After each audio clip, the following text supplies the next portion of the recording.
What's going on, everyone? Welcome to another episode of What Now?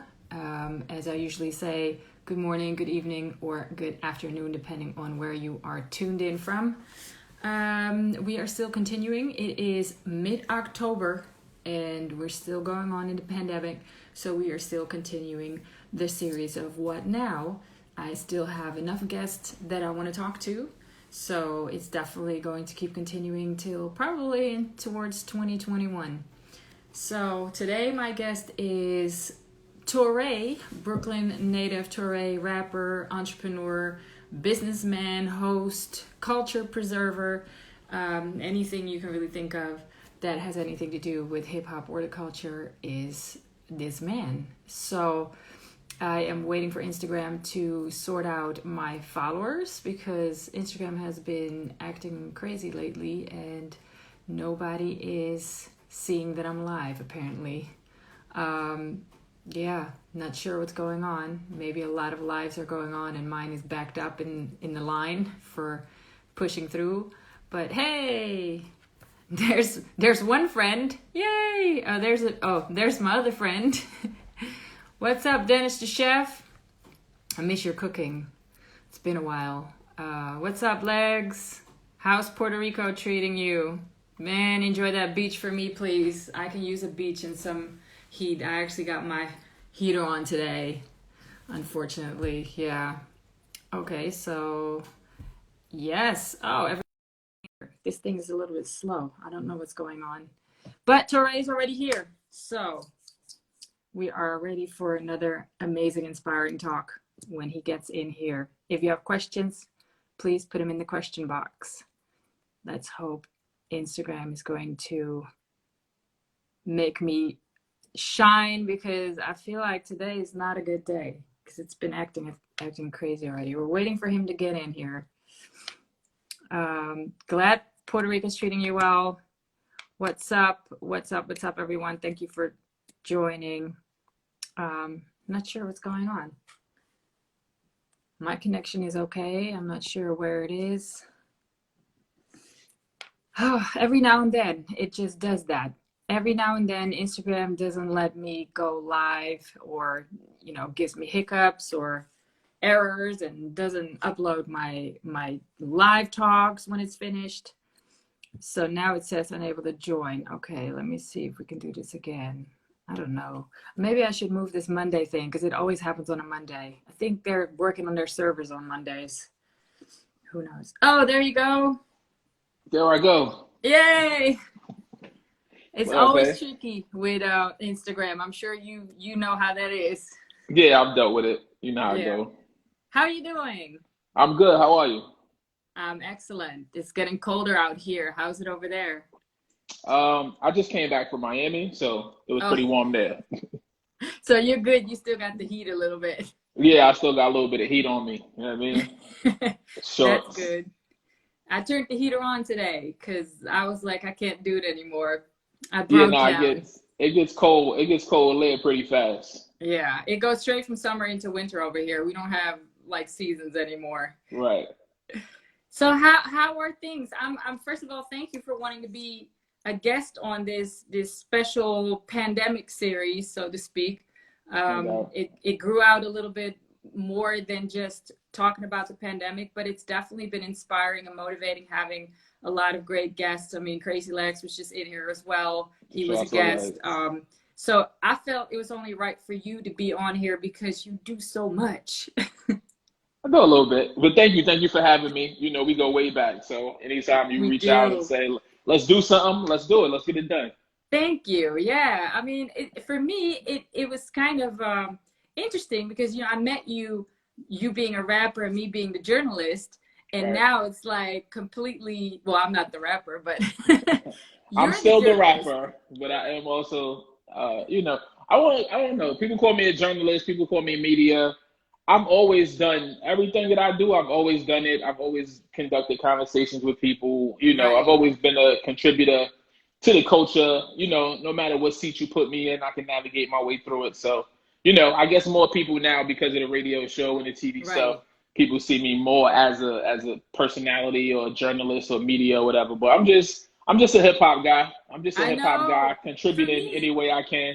For me, you'll always be the rapper first because that's how I met Thank you, you. thank you. And That's important to me.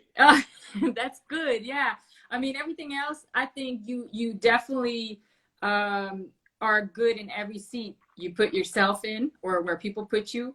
The first and foremost thing that I also feel as a journalist and a contributor to the culture is getting the information out there and getting knowledge. And Right. that's basically what these conversations are about, including this one. But how, in all the things that you do, what has affected you most, or how has the pandemic affected you professionally and personally? Well, personally, I'll start there. Just dealing with COVID, I know a lot of people that passed away. So just dealing with that, dealing with a lot of loss this year, super unfortunate. Obviously, it's a trickle down effect, people passing away, people losing jobs, people working remotely, kids going to school. So everything has changed. So Right. I've been affected in numerous ways. Professionally, it hasn't been so bad. I've still been able to pretty much do everything that I've always done. Recording is easy still, writing is easy still. I can do that, pretty much anywhere. Handling my show is been pretty easy as well. The only thing that's really changed is like going out, being Right. out at events and performing or hosting things of that nature. But I'm fortunate. I haven't been adversely affected too bad. Right. That's good. I'm happy to hear that, and I'm sorry for your losses. I personally know some folks that have passed away as well. I know not everyone believes COVID is real until it really hits them. Right. And I think it's really good to show people that we are all affected in one way or another. Sure. I'm fortunate to still be able to do what I do as well, but I have been affected financially as well. I'm just trying to make the best of it, and I'm still blessed to have, a house and my entrepreneurial skills to figure it out. That's one thing about hip hop. We're gonna figure it out. We're gonna, right. You know what I mean? It was birthed out of nothing, so we're gonna always figure out how to make a way out of nothing. And that is one of the things that I've been telling people that were hit mentally heavy with, oh, what am I supposed to do now? And honestly, I've been through so much in my life that this was, for me, I don't want to say nothing, because obviously the whole world is impacted, but I was able to deal with it because of the experience that I have dealing with these type of situations that are out of my control. So this for me was nothing other than having to find solutions again to stay afloat and to stay okay. One of the things that a lot of people have been talking about is, artists are not touring, so they're working on their health, they're changing their diets or their routines. How is that for you? For me, I always try to stay somewhat fit and be active. Obviously, with being quarantined, you got to figure out ways to keep yourself motivated and do things. I was fortunate. I got enough space from my front yard to my backyard to the deck to, just space enough to still continue to work out. And I've been able to do that as far as keeping up with the food. You're eating out a lot less. So, that's always a benefit when you're able to eat a home cooked meal and make it yourself. Better. So, I'm juicing and blending and chopping and screwing, just making it happen. You call it DJ Screw? No, I'm kidding. So, that's good. I mean, I know you've been pretty, the journey that I've seen from when I met you to now, you've been on a health path already. And I think that's really amazing to see as well. So how about mentally, we're breaking through a taboo of mental health, especially in the music industry, especially in hip hop. It was World Mental Health Day the other day. So how are you experiencing it yourself, and how do you see your circle dealing with this? My mental health has been pretty good. It's been pretty good. Obviously, I guess you do get cabin fever a little bit, and you think about the things that you're missing out on, but I understand how to keep the things that are most important right in the forefront of my mind. My family's healthy and happy, and everybody's here. And I feel like this is like just a period in time. It's going to be a blip in the radar, and what doesn't kill us makes us stronger, so we'll get through this bigger and better than before. And mentally, I've always just kept a positive outlook. I'm one of those people. I'm a positive guy. The glass is half full for me all the time. That's just my perspective on things. So, as some people look at it from the other angle, I'm always just, a positive thinker. And so mentally I've been okay. I'm trying to hope that the people around me are well. I do check-ins with some of my brothers because that's something that guys don't talk about, and that's something that we don't talk about a lot in hip hop. So I just, mental health check-in. Boy, you good? You need something? What's up? You straight? Yo, listen to this song. You know what I'm saying? Or yo, let's work out on. Let's jump online and work out real quick, just to try to keep the people around me that I love, keep them motivated, because we all need it, from time to time. But for the most part, my perspective is always forward thinking and keeping it positive. I think that's great. And for you to say that you reach out to people is pretty awesome, because people don't always reach out. People don't want to, first of all, show their weakness, especially not men. And then second of all, people don't want to bother others. Everybody's dealing with the world pandemic, so you don't want to put your burdens on another. But I think this is also a testimony that, if you have good friends, people that you trust, your circle, feel free to reach out.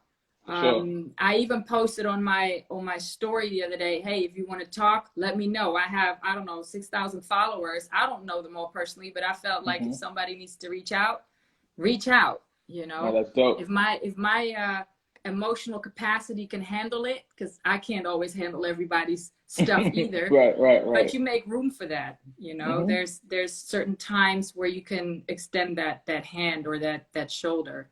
So I think that's really good. Going in towards that, during the pandemic, we were also dealing with the Black Lives Matter movement. How has that been for you? What is your thought on that? Injustice and racial inequality and police brutality and overt racism, covert racism. I've been Black in America my whole life, so it's something I've been dealing with my whole life. I do love the fact that it's now at the forefront of the conversation, because now I feel like you can make some actual change, and I feel like people that aren't so much affected by it firsthand are starting to sympathize and empathize with it. And that's really where the change comes in. Black people could say shit is fucked up till we blue in the face. It's not until other people start to see it and realize it that I feel like things are going to happen in conjunction with us continuing to fight and speak about it. And, we've been talking about it in our movies. We've been talking about it in our music. We've been talking about it anytime we get an opportunity to speak. It's nothing new or foreign to us. It's just taken this long for the rest of the world to really see that we wasn't just crying wolf or bullshitting or over exaggerating storylines, and that this is actual things that we're dealing with on a daily basis. Right. But, you've been traveling, you've seen pretty much half the world. You've seen how other societies are, possibly towards you, even when you were out here in Europe. Dealing with a president that's so extreme, that brings out extreme behavior, which trickles down to the rest of the world as well, and to the other leaders of the world and whoever's following them. How do you feel America, where is America right now on that map, on that world map?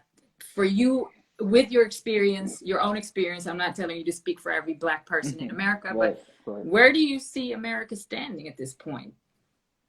It's in a very weird place. It's, I feel like this is as divided as I've ever seen it. And I don't know if you need to get to that point to start to purge and make it better.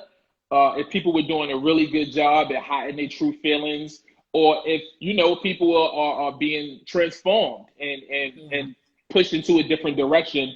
The country's in a crazy place. I mean, every single day I see something on my timeline that is showing, if it's not a racist act, it's some police brutality. If it's not that, then it's some political acts. It's like so many different things compounded, but I think that it needs to all happen, and it all needs to, sometimes you got to burn it all the way down to build it back up in a better way. I was about to say.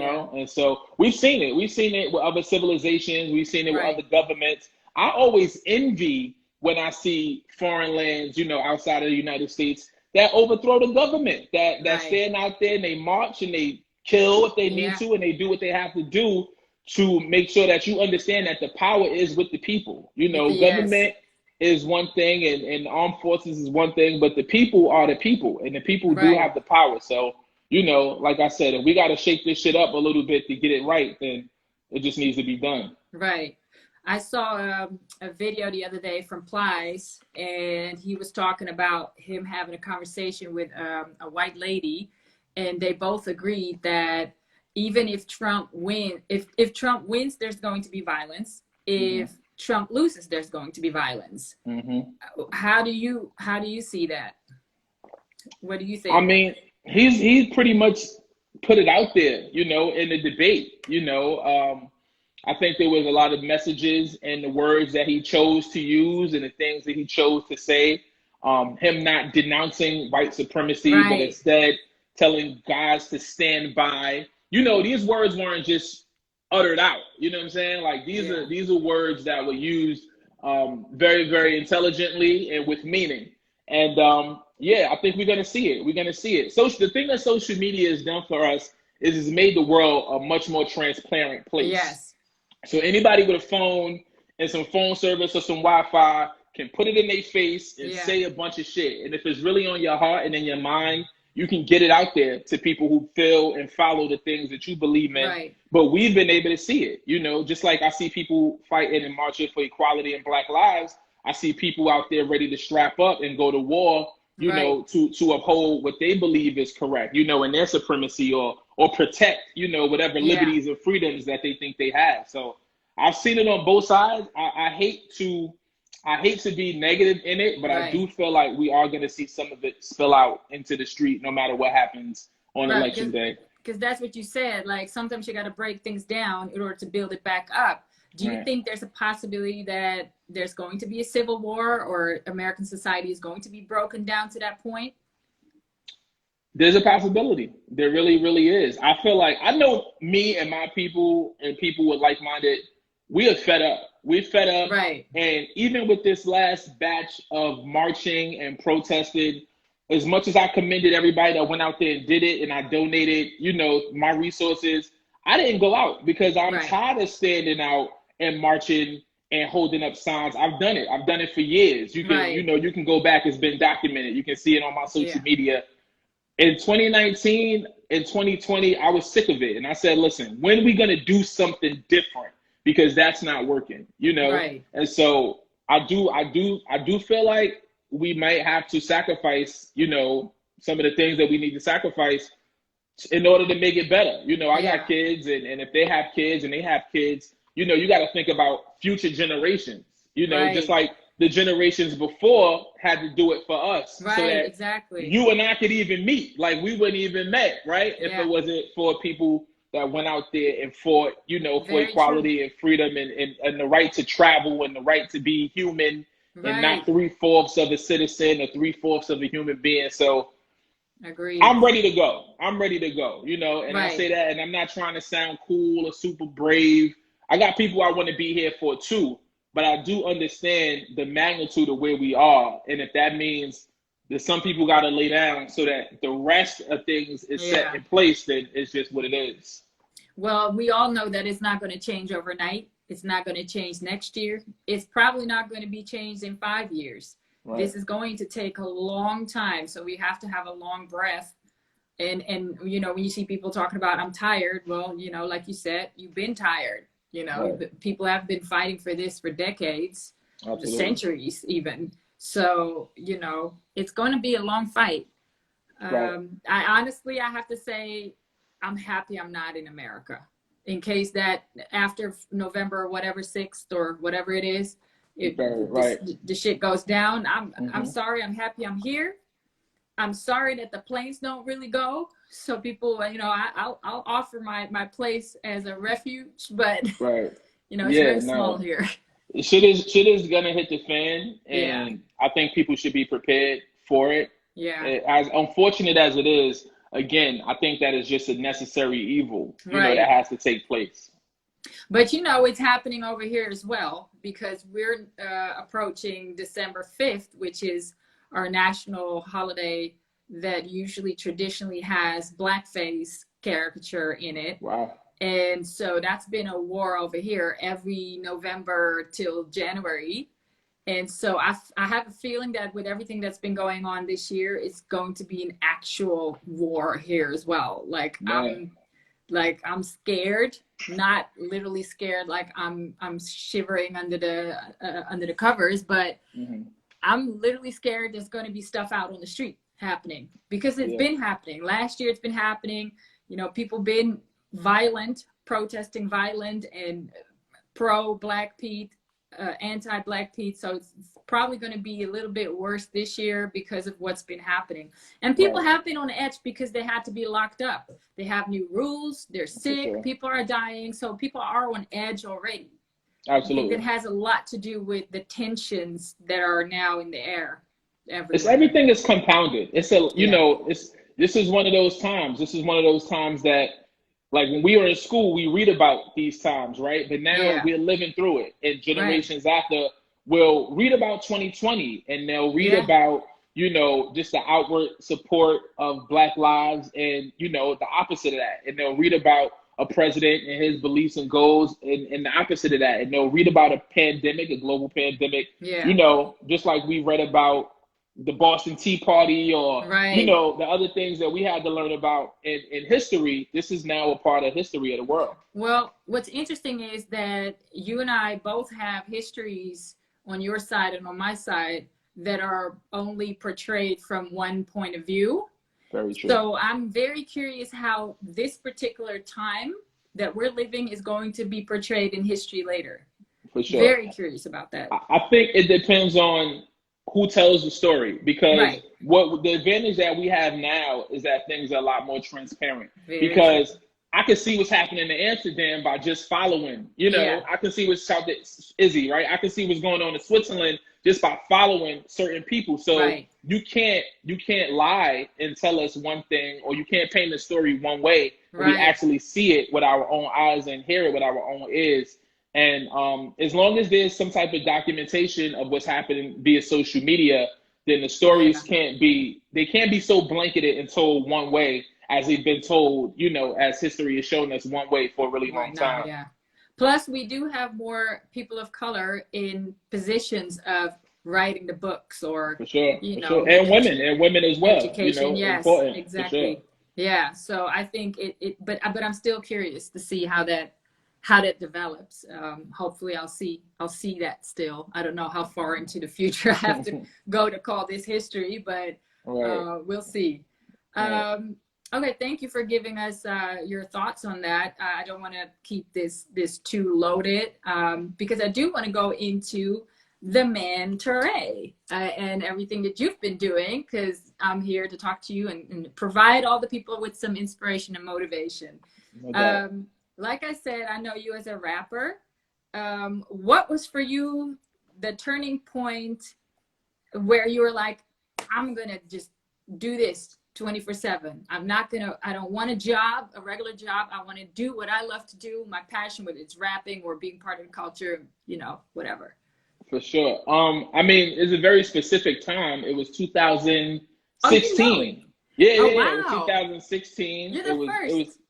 It was the end of 2015. I always knew what the passion was in my heart, but as far as me making a decision to leave a job and 100% pursue music, it happened in 2016. I left my job and I went for it. I said, I want to figure out what this year I can do if I dedicate 100% of my time to creating music, writing music, going to the studio, making connections, and all of those things happened for me. I had stuff leading up to that moment, but it wasn't until 2016 when I really took that leap of faith and went out there and just bust my ass and tried to make every connection and every opportunity work out.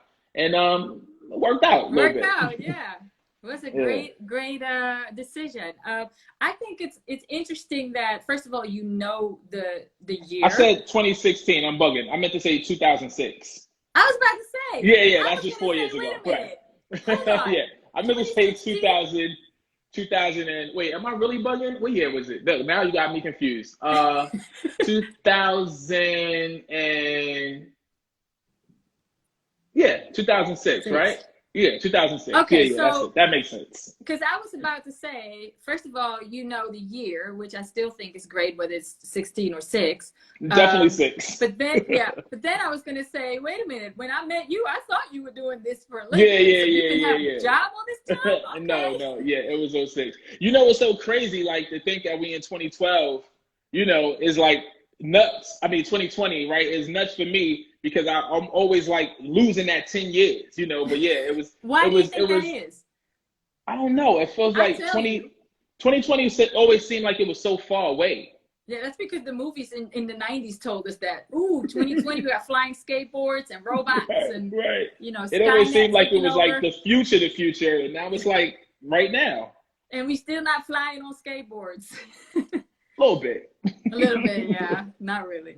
But yeah, so okay, 2006 makes more sense to me. If it was 2016, I still wouldn't have thought anything of it because I really thought you were living your passion all this time. And it's great to know that you did. 2016, I put out Entitled. So yeah, I was definitely far along in my career at that point. Right. I think that you lose the 10 years because when you do something you love, time always flies. That too. Time Very flies important. when you're having fun. I mean, for sure. And everybody that's stuck in this pandemic is talking about, I haven't done anything. 2020's taking 3 years. I think the time is flying because I've done so much this year. For sure. I'm like, wow, we almost at the end of the year. Exactly. I'm like, I don't know how people are still thinking that it's slow. It couldn't have gone faster. Right. But it's great to hear that you've been on your own path for 14 years already. I think I met you in, I want to say 2007. What was your first European? Was that your first European tour? My first European tour was, well, when did we meet? Did we meet on the EMC tour?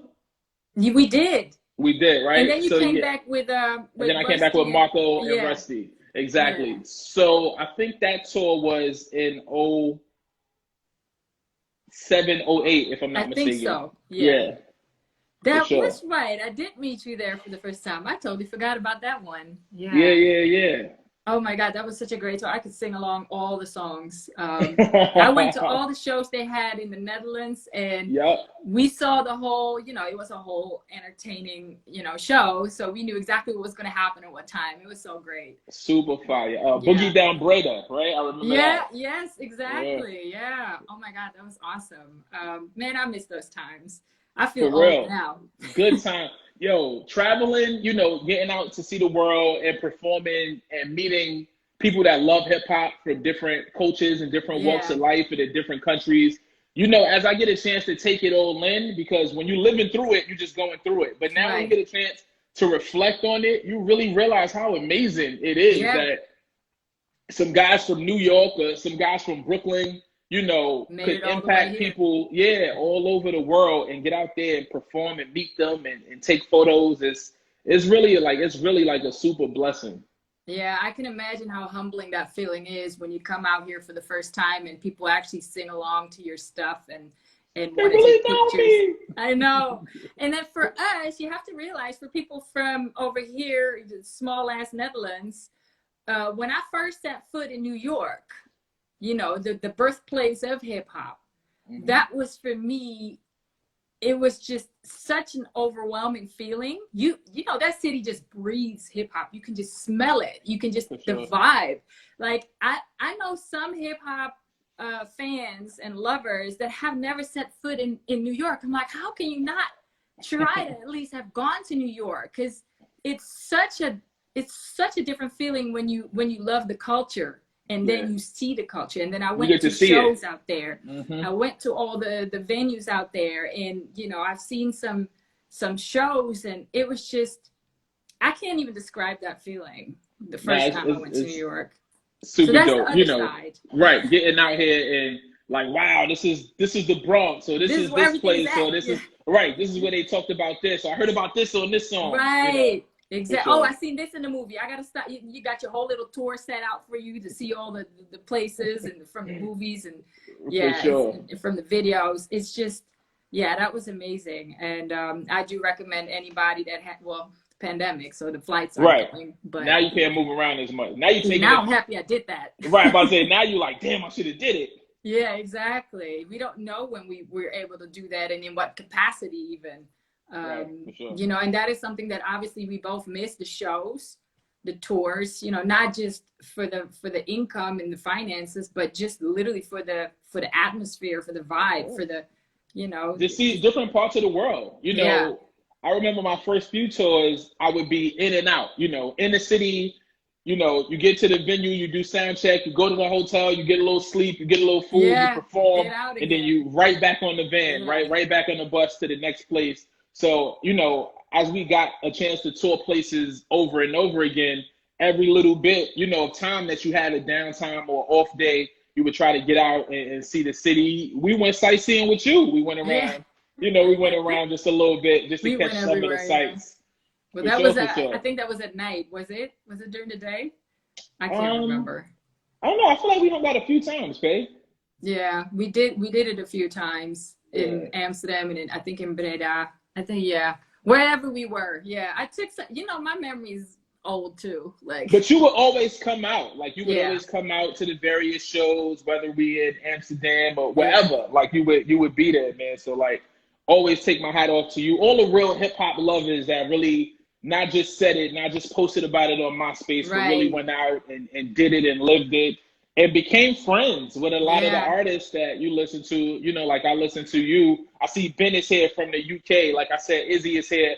People that, you know, if I met either in person or just got a chance to talk to on social media from around the world, you know, it's right. like we further connected than just a Yeah, transactional, it's like, yeah, you like my songs, but guess what? Now we cool. Now you the homie, you right. know? And that is something that I have to say. Like, I've interviewed so many people, but I haven't really I didn't become friends with everyone, obviously. Right. Right. So for me, you know, having those connections with certain people, it's just always great to meet good people that you share a passion with and that you connect with. You know, I was just thinking, I did a mixtape with Sky Zoo one I time, remember that. long Yeah, I time remember ago, that too. 2008 or 9. I think it was 2009. I did a mixtape with him, which was crazy because I think I met him in New York. I met him in New York for the first time. I remember that. But yeah, so it's also funny how small this world really is, this industry. Like everyone knows everyone, and it's always good to see the good people, you know, together. Good people always link up. Right, You know, exactly. the universe makes that happen. No matter where you are, you know, the good Yeah. people always find their way to each other. And here we are, 13 years later. You're like sitting sure. on the phone talking to each other. Different technology, right? Right. Well, I'm happy because of it, because I can't travel to see my family and friends. So, you know, this is all we have. So I'm grateful for it. For sure. One of the things, okay, you've been doing this since 2006. What is one of the biggest so-called mistakes that you've made, but that turned out to be a lesson that you can pass on to others in the industry, business-wise or career-wise? I look at, again, we'll go back to my optimism. I look at everything as either a lesson or a win. You know, even the things that didn't go in the way that you thought they would go, you just learn from them. You know, you learn from them. So everything should be looked at as a lesson, or you put it in the win column, or you put it in the learn column. And that's really it. You know, for me, there's tons of things that I did in my career that I feel worked out, and then there's things that I said, wow, I could have did this a different way. Right. You know, the frequency at which I release music, you know, that's something that I always look back at and people look back at. And, you know, I'm so proud of my catalog. Yeah, I don't have 30 albums like some other guys, but everything that I put out, everything that I put out, I still stand firmly by. I just celebrated 2 years of All Praises Due. The last EP that I put out, it came out 2 years ago. Right. And I said, well, let me listen to this. I haven't listened to this in a minute. And it's still solid music, you know, taking myself out of the equation, right? It's still solid music. Quality it's still over something. Quantity. Right. The quality that I stand by and that I feel like my audience has been known to get from me. I don't ever want to compromise that. Right.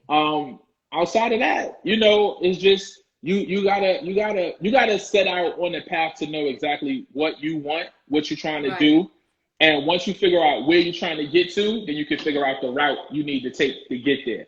You know, some people get into this and say, hey, I want to be a superstar rapper. Some people say, hey, I want to make money. Some people say, hey, I want to work with these people. Some people say, hey, I want to be seen as this guy. Whatever it is you want to do, because everything has a different route, right? Whatever it is that you want to do, though, you figure it out first, and then you figure out the best steps that you take to get to that, get on that path and get there. Agreed. I see people posting questions, but I don't want to cut into conversation. So if you have questions, please put them in the question box so I can get to them. And then, you know, we have the space for Tor to answer that. Talking about, you know, going as it goes. You say you only put out a few albums, which is quality, and I agree, but you also do a lot of things, so you have to make choices on where to put your focus and your energy. You said, you know where you want to go, make a plan, and try to efficiently or effectively get there. What is one of the things that you really thought was great advice that you got from someone else, like a mentor? Somebody that I look to, ironically, is Master Ace. You know, Ace is a guy that I was a fan of long before we ever met. You know, he started to influence me just from the music that he made, being from Brooklyn, even his album cover being shot in Coney Island, right? Just stuff like that mattered to me as a kid growing up. It wasn't until years later that we met and he brought me on my first tour. And he just taught me so much, you know, but I remember when the tour was over and I was trying to, you know, I guess this was back in like 2006, right? And I was like, well, damn, I did my rap thing and now it's time to get off the road and go back into real life. Do I go get a job? Like, do I continue to pursue music? Like, what do I do? I was at a crossroads, you know, and Ace didn't tell me whether to go left or right, but the conversation that we had was encouraging enough that I felt like I needed to stay where my passion was, and that if you stay on your passion, the finances will find you, you know, but stay passionate and continue to do what you love and the things that motivate you, and then you'll figure out how to monetize those things, you know. So Ace was a guy, you know, and still to this day, you know, even though he still treat me like I'm his little brother, you know, still little bro me, but we have great conversations, man. He's somebody that I learned a lot from. He's just one of the most stand-up, amazing people in the business, as is Premier, as is Max Wonder, you know, guys that I can have real life conversations with that, you know, although our relationship started in music, you know, we just talk about grown man shit, if you will. You know, honestly, all the advice that you get for a particular industry, you can always apply to anything in your life. For sure, absolutely. If it's solid advice, you can always apply it to whatever you do in life. Pluck it and poke, you know, fill it in anywhere else. Exactly. I love Ace. I honestly have him on my list to want to talk to as well. So I'll hit him up and see if he's available. But I've always thought he was kind of like, especially with EMC, he was like the father of the group. He was the calm, quiet man. And the kids were running around, you know, on tour. Exactly. That's always how it was. I mean, oh my gosh, it was good times. Absolutely. Yeah, but I've had some very intense conversations with him as well. Good ones that go beyond music and the culture, like life conversations, like you say. He was always up to have an actual conversation. Which was great because on tour, I don't expect anybody to have time or energy to, you know, be serious after the show, but he always took his time out. So yeah, I think it's great that you got a lot of advice from him, and we see it. We see how you conduct yourself. So you know, you're inspired by the people that you know that you learn from. For sure. First of all, having worked with a lot of, you know, great names, legends, living legends. Also talking, you know, through your show and you're hosting an interview and talking to a lot of artists that are from the newer generation. What do you think is the biggest difference, but also the biggest, how do you say that, thing that the old and the new generation have in common? Right. Similarities, right? Similarities. Yeah. I think ultimately everybody wants to do good. You know, I think they want to make a way out. You know, a lot of people come from situations, you know, you say dire straits, you say hard times or whatever. I think people just want to make a way out. They want to provide for themselves and their loved ones. They want to be successful. They want to feel good about themselves. Now the sound in the music and obviously where the businesses and the culture is in various different places. Right. But I think the ultimate goal is let's get out of this bad situation and figure out a way to make our lives better, you know, for ourselves and the people around us. It don't matter if it's Lil Fame or, you know, Lil Baby. They want to take care of their family, right? They want to move out of bad neighborhoods. They want to travel. They want to perform. They want to touch people through the music. They want to buy their moms a house or grandmoms or whatever the case may be. And so those are the similarities that we all have, is just to better ourselves and better our lives. The difference is, you know, there's tons of differences. Obviously, with social media now, you know, the opportunities are way different. Independent versus label, For sure. Yeah, it's a lot of different opportunities out there and a lot of ways for people to make a way for themselves.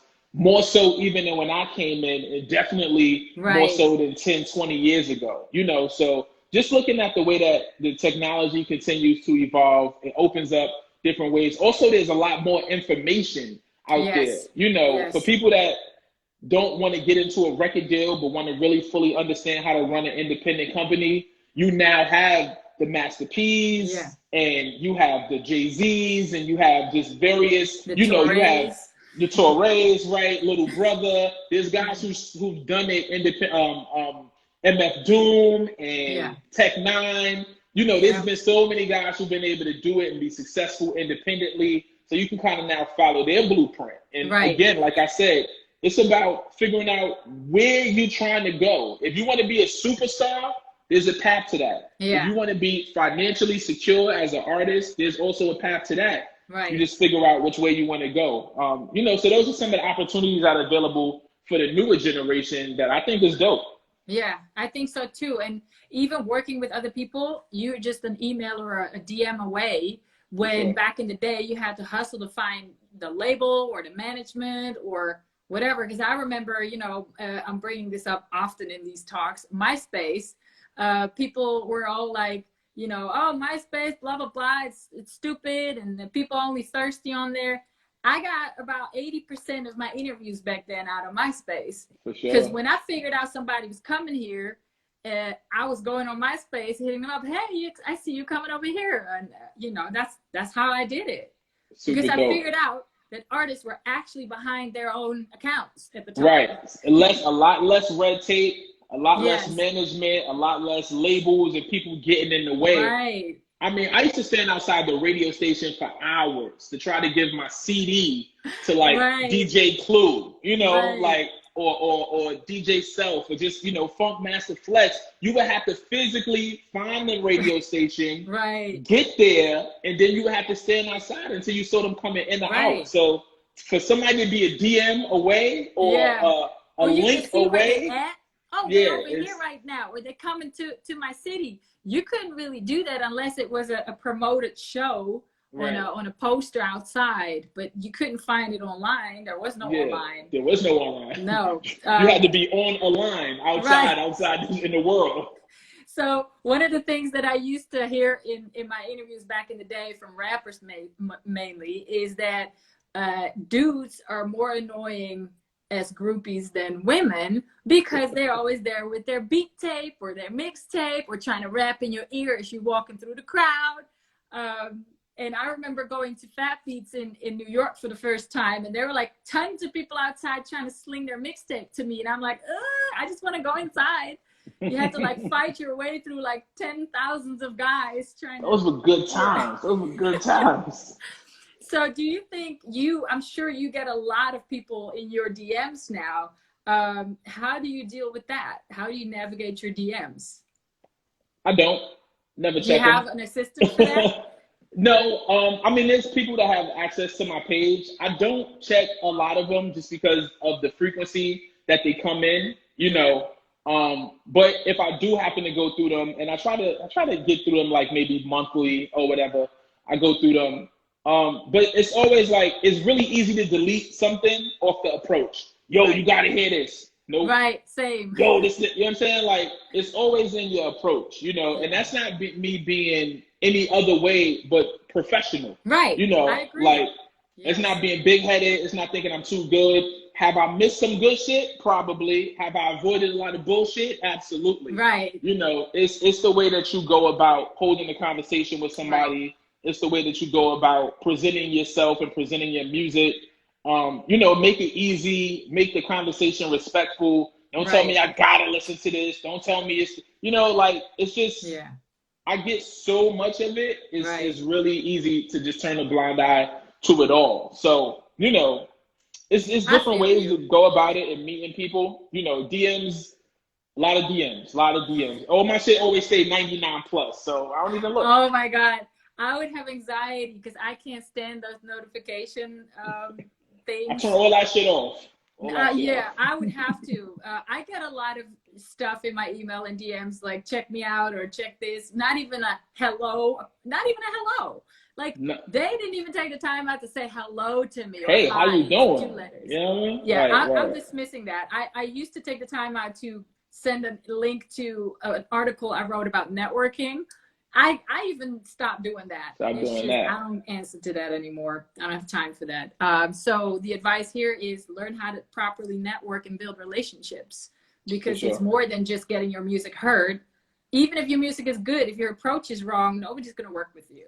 Even read your message. They won't even get to the point to see if your music is good or not. You know, the one thing about good etiquette is, like you said earlier, it translates. You know, it translates to all walks of life, all forms of business. Whether you're trying to go get a job, whether you're trying to meet a girl or a guy or whatever, it's always in the approach and the way that you do it. You know, so having good etiquette and tact is important in any field, any walk of life. Yeah. And I will tell you this, a short little anecdote. I've interviewed so many rappers, and I've also turned down a lot of rappers to interview them, because if their approach towards me was wrong, I didn't care about interviewing them. And that was really shocking to them, because they were, I'm not going to mention any names, but they were pretty big. I'm like, no, I don't have to interview you by, you know, if you're disrespectful to me, I don't really care. I don't have to have you on my resume. I've done people that, you know, that have names, but it goes the other way as well. Like, you know, for me, I'm not going to promote somebody who's being disrespectful. That's always been, I don't care how much money you throw at me. For sure. Time for some questions. There are some questions in the question box. Okay. I'll say this as we go through those questions, man. You've always been super professional and just great vibes and great energy.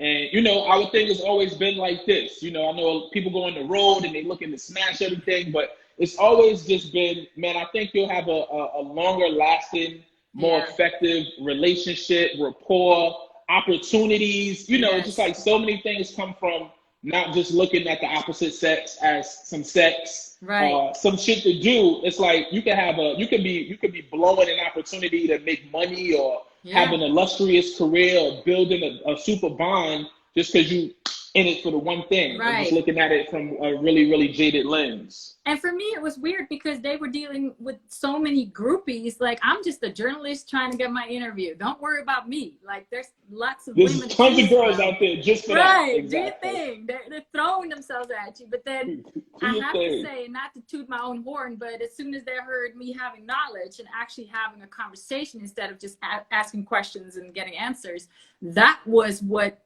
got them interested. Like, oh wait, this chick knows her stuff. And then I really have to get out of there. No, good night. For sure. But nothing, always nothing but respect for you, for sure.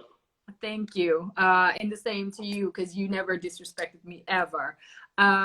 Okay, so here's a question from Ben himself. Yo. Please ask when Barrel Brothers 2 is being recorded, as it's well overdue. I hate you, Ben. I don't know.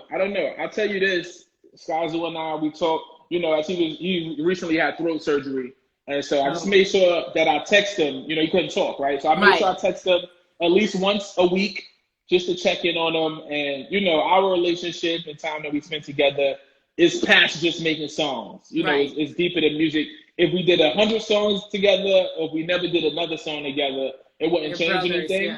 Yeah, so it's really just timing, just like the first Barrel Brothers. It's time, it's opportunity, it's the place, it's all of it, you know, but it's not a thing that we're going to force. It's not a thing that we signed somewhere that we got to turn in a project. It's going to happen organically if it does happen. And if it doesn't, it's all good. It's still love. And that's when you know the quality is really going to be there. And that's why you don't put out albums by the, you know, by a year or by the month. Always quality and real organic, like real friendships, real relationships. I remember I used to always want to be on a Master Ace album. I was like, yo, Ace is my man. We hang out, we spend like time together. I want to be on one of his albums. And he was like, yeah, so when it's the right record in the right time is when it'll happen. You know, it's like, you my man. We got a relationship whether we make a song or not. You'll be on there. Yeah. And then as the records presented themselves, and he said, yo, I want to do a battle. Who I want to battle? Who makes sense? Yo, Tor, come to the studio. Exactly. So I could dust you off on this record. You know, or even like when we did Double Barrel, me and Marco. I was about to say, I still have a shirt, but I don't fit it anymore. Me either. So we even. I don't fit my Double Barrel shirts either. You know, but him being on that record, right? That song started out as a radio promo that Ace and Marco were doing, and Marco really ended up loving the beat and really loving Ace's rhyme. And he was like, Tor, I think we could do something more with this. And I was like, word? And it turned into a song, and rest in peace to the late, great Sean Price. He got on it, and we formulated and made it something really special, but it happened organically. Like, it wasn't like forcing anything. It's just like, you got to let the shit go down. Right. And everything that happens organically is always the best work, in my opinion. For sure. I do love you and Marco together. That's like gold. Like, that's my brother. Yeah, man. You two make gold together, or platinum, however you want to see it. I love that guy. Yeah. Okay, so I was going to ask you. So I tell everybody that I believe in the power of speaking things into existence. And as much as we talk about things happening organically, I do like to know, are there any artists or people or any type of other field actors or whoever you want to work with? Are there any people that you could mention, like, I would someday want to work with this person? Yeah, for sure. And that's very important. Yeah, the power of the tongue. Yes. This year was the first year that I ever made a vision board. People would talk about vision boards and, you know, girls would get together and have vision board parties. And as I was trying to like put some affirmations and things in my life, I said, this would be something that I'm interested in doing.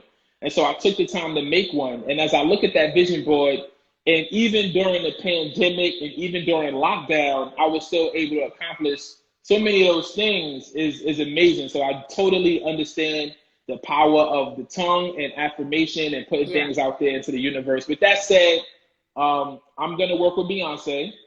Awesome. I'm going to work with Mary J. Blige. I am going to appear in more television shows and more movies, and work with greats in that field as well. You know, it is, Lord willing, I'm still here. There's so many more things that I want to accomplish and things that I'm passionate about and interested in. You know, I want to continue to give back to up and coming artists and people that could use my information and knowledge. So those are some of the things that are like on my long-term and short-term list. But because you asked for specific names, and because I was just having a conversation earlier about how I can get to work with some of those people that I named, you know, Mary J. Blige is a legend. Beyonce is one of the greatest of our time. And I'm going to figure out a way to work with both of them. Oh, yeah. It'll happen because we spoke it into existence now. So it will happen. And I would like to think that I contributed to it by doing this. Now we're going to screen record. We're going to record the screen right here. I know, right? Oh, it's recorded. It's going to be on my IGTV. So, yeah. And you know what's funny? I was talking to Eric Sermon the other day, and also somebody that I cherish from years ago when I met him. And he was going to produce my album. I don't know when, where, and how, but he said he was going to produce my album. So I got that out there. Yo, me and Eric Sermon got like 6 unreleased records. They right here on my computer. I want to get like 6 more done, and that's something I definitely want to put out. Oh, that's awesome. I can't wait. I can't wait to hear all of that. Love Eric. Great dude. Great producer. Great dude. Yeah. Oh my God. He's full of knowledge and information as well. Like I could talk to him all the time and he will still come with new stuff. Sure. He's amazing. He's so passionate when he talks. He's almost screamy. So as we come to an end of this conversation, and I know that I could probably ask you a ton more things, I want to ask you, what is some good old solid Torae advice that you can give out to whoever is watching this or will be watching this? Good Torae advice. Be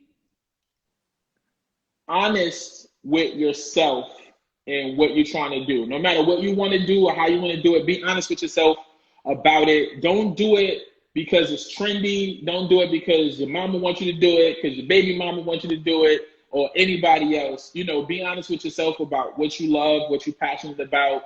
And like I said, man, those things will figure out how to be monetized. But I think that a lot of people spend a lot of time doing shit to do it, because it's a means to an end, it's a means to a check. It's, you know, and I'm never against going to get a check, but at some point, you know, figure out the things that you love and the things that you care about, and then those things will turn themselves into ways to make money. Yes. Another thing is having a strong team, you know, especially for anybody who wants to be in this particular field. Having a good team of people around you is always a benefit. Yeah. Good people around you, not bullshit people, not lazy people, not leeches, not haters. Good people that care about your dreams, your desires, your passion, and they work in conjunction with theirs. Like, if you know somebody that I want to be the biggest photographer in the world. Well, guess what? Every artist needs good fucking pictures. Yeah. So that's a marriage. That's not a person trying to step on your toes. That's not a person trying to outshine you. They shine because you shine. Right. Same goes for your bring producer. Everybody up. Yeah. Same goes for your engineer. Same goes for your videographer. Same goes for the people who write copy. You know, the people that want to excel and be the best at the things that they do, you find a way to pluck those people and put them into positions in your camp and your team, and everybody looks great together. Yeah. Like, a great publicist is going to make you look amazing to the public.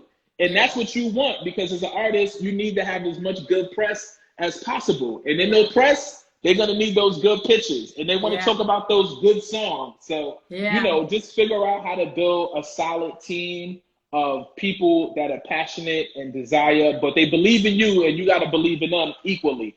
And I think those are just great connections. You're building that table where everybody eats. That's how I like to say it. Everybody eats, B. Yes, like, you know what? I'm independent. I have my team. I got my designer who does even all these flyers and stuff. And then I got like I got people in PR. I got, you know, I can connect artists with people. I got photographers, and you know, so I do believe in that. And I actually talked to Eric about that as well, just to promote that little talk. But also Shauna had a good one, and I was mentioning that in the last talk as well.